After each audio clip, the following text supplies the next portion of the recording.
Bonjour et bienvenue sur cette vidéo consacrée à la transmission numérique. Salut à tous et encore bienvenue dans cette nouvelle vidéo. Aujourd'hui, on va parler d'un concept super intéressant en télécommunication, la modulation d'amplitude qu'on appelle ASK. Mais attention, on ne va pas s'arrêter là, on va zoomer sur une version très particulière de cette modulation, la modulation OOK ou modulation en tout ou rien, on-off keying. C'est simple, efficace et pourtant utilisé dans plein d'applications. Alors, restez avec moi, on décortique tout ça ensemble. La modulation numérique OOK est l'une des formes les plus simples des modulations numériques. Donc c'est un cas particulier de la modulation par déplacement d'amplitude ASK. Dans ce cas, on a un seul bit qui est transmis par durée de bits. Quel est le principe de cette modulation OOK? Nous avons dit que la modulation OOK est une forme binaire de la modulation par déplacement d'amplitude connue sous le nom de ASK. Elle est particulièrement simple, intuitive, elle consiste à transmettre une onde porteuse lorsque le bit à envoyer est 1 et à ne rien transmettre, c'est-à-dire couper la porteuse lorsque le bit est 0. Observons maintenant le chronogramme qui illustre le principe de cette modulation. Nous avons le signal binaire d'entrée. Il s'agit de la suite de bits qu'on veut transmettre.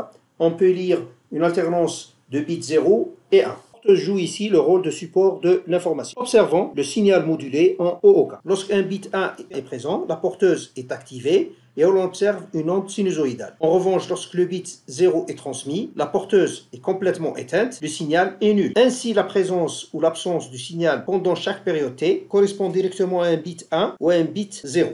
Examinons à présent la structure du modulateur OOK. Le message qu'on souhaite transmettre provient généralement d'une source binaire, autrement dit une suite de 0 et de 1. Après un codage approprié, ce message est transformé en un signal en bande de base que l'on appelle signal modulant noté A2T.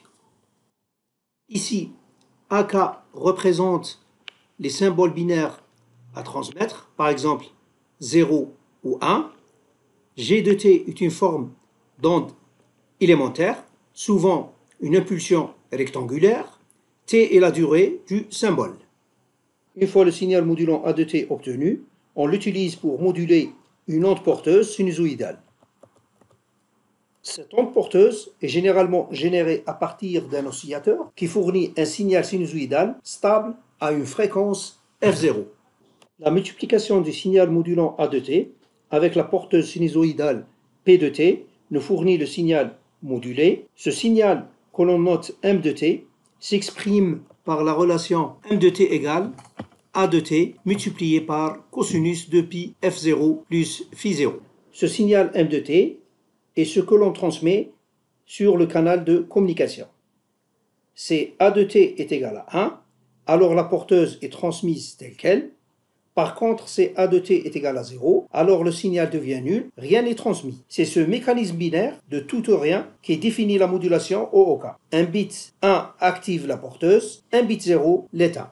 Pour résumer, dans la modulation OOK, la porteuse est comme un interrupteur, elle s'allume pour transmettre un bit 1, elle s'éteint pour un bit 0. C'est un schéma aussi simple qu'efficace. Dans cette partie, on explique le principe de la démodulation du signal OOK en suivant le trajet du signal reçu à travers les différents blocs. Filtre passe-bande, détection d'enveloppe ou détection d'amplitude, finalement comparateur à seuil.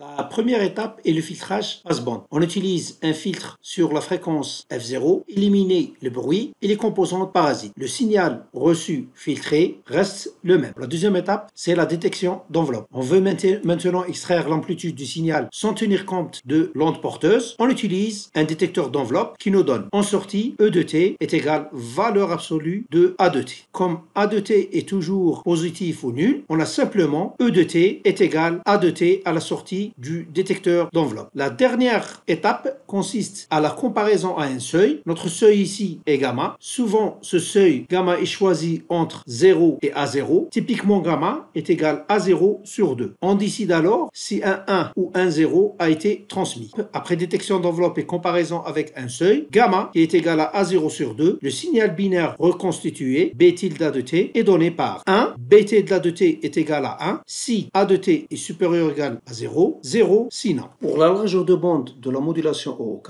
cette largeur de bande est directement reliée à la rapidité de modulation, c'est-à-dire le débit symbole, tel que cette largeur de bande BW est égale à 1 plus alpha fois R. Comme on sait, D est égal à 1 fois R, c'est-à-dire le débit binaire est égal à 1 fois la rapidité de modulation, avec le N et le nombre de bits par symbole. Puisqu'on est dans le cas d'une transmission binaire, ce N est égal à 1, donc automatiquement, cette largeur de bande de la modulation OOK est égale à 1 plus alpha fois D, où alpha est le facteur de modulation et de filtrage. Pour les modulations idéales, ce alpha il est nul, donc on trouve que la largeur de bande OOK est égale au débit binaire ou bien à la rapidité de modulation. Pour les modulations réelles, ce facteur de modulation de filtrage, il vaut 1, donc automatiquement, on va trouver cette largeur de bande OOK est égale 2 fois le débit binaire. Examinons à présent le spectre de puissance du signal modulé OOK. Le signal OOK résulte de la multiplication d'un signal A de T de type NRZ polaire par une porteuse cosinus de pi ft plus phi 0. Cette opération déplace le spectre du signal binaire autour de la fréquence porteuse F0. Si on connaît la DSP du signal en bande de base, c'est-à-dire la DSP du signal A de T qui est le NRZ polaire, on déduit facilement le spectre du signal OOK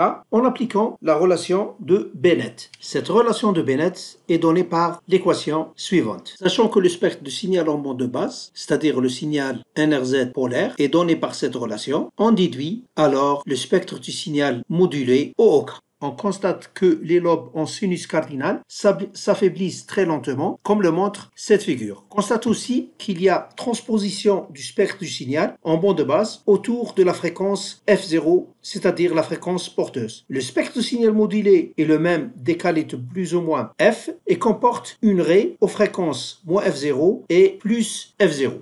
Généralement, la modulation OOK est utilisée dans plusieurs domaines, tels que les télécommandes infrarouges, des appareils TV, climatiseurs, etc. Ils utilisent souvent la modulation OOK en infrarouge. Lorsqu'un bit 1 est envoyé, la LED infrarouge émet une onde porteuse. Pour un bit 0, elle est éteinte. Donc c'est très simple, efficace et peu coûteux. Elle est aussi utilisée dans certaines cartes RFID passives, notamment les anciennes technologies à 125 kHz. La communication entre lecteur et l'étiquette peut utiliser la modulation OOK. L'avantage, on a une faible consommation et simplicité de démodulation. Elle est aussi utilisée dans certains dispositifs domotiques sans fil, tels que les prises connectées, capteurs d'ouverture de porte.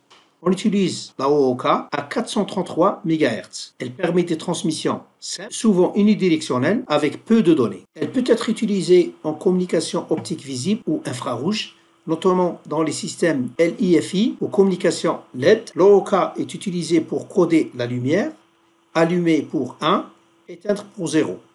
Donc, facile à mettre en œuvre avec des photodiodes. Une autre application, c'est la télégraphie Morse, qui utilisait des impulsions de durée variable. Ce système est un précurseur des technologies numériques modernes. Inconvénient de la modulation OOK. Bien que la modulation OOK soit l'une des plus simples à mettre en œuvre, elle n'est pas son défaut. Son principal inconvénient est sa grande sensibilité au bruit, comme l'absence de signal représentant le bit 0. Le moindre bruit peut causer des erreurs. Elle est également peu robuste sur les canaux radio et ne permet pas une bonne synchronisation lors des périodes sans émission. Enfin, son efficacité spectrale reste modeste comparée à d'autres techniques de modulation plus évoluées. C'est pourquoi cette modulation OOK est surtout réservée à des applications simples, à faible débit et à courte portée. Ainsi se termine la vidéo d'aujourd'hui qui a été consacrée à la modulation tutorien OOK et je vous remercie pour votre attention. À bientôt pour d'autres vidéos.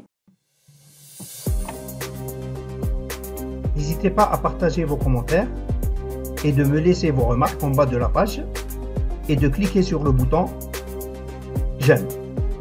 Je vous remercie de votre attention et je vous retrouverai bientôt pour la prochaine partie de cette série de cours consacrée sur les transmissions numériques. À bientôt.